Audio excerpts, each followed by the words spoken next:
My name is Allison Josephs, and I am a proud Jewish woman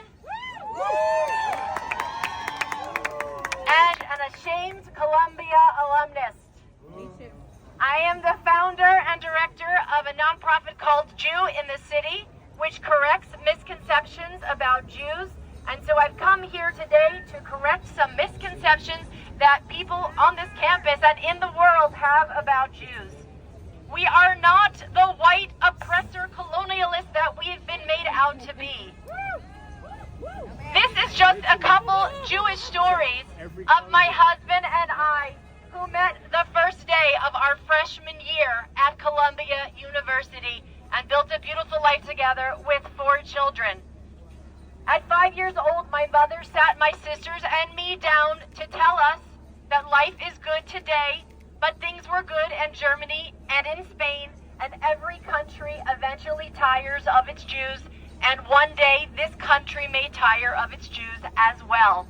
This, of course, is the Veshisha Amda.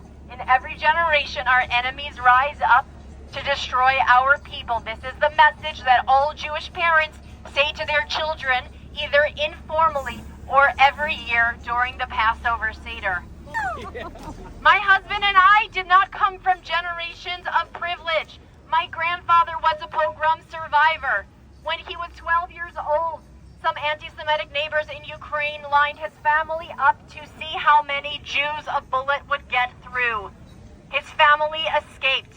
My husband's grandfather also survived the pogrom, but he had to witness his own father being beheaded. My husband and I were privileged to be born into families where we are second and a half college graduates, but we are the first Ivy League graduates.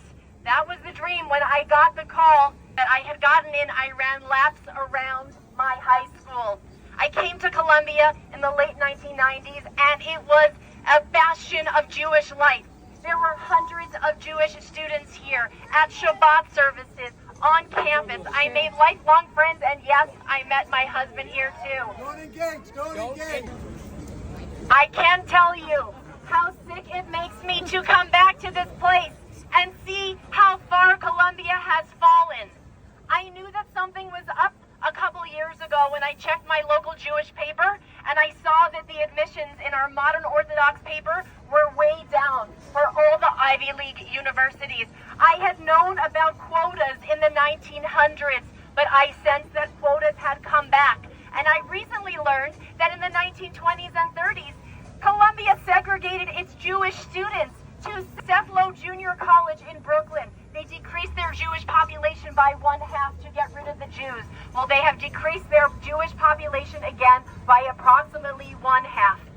My children were going to be legacy, first-generation legacy at Columbia, but not anymore. There is no Jewish life left for them.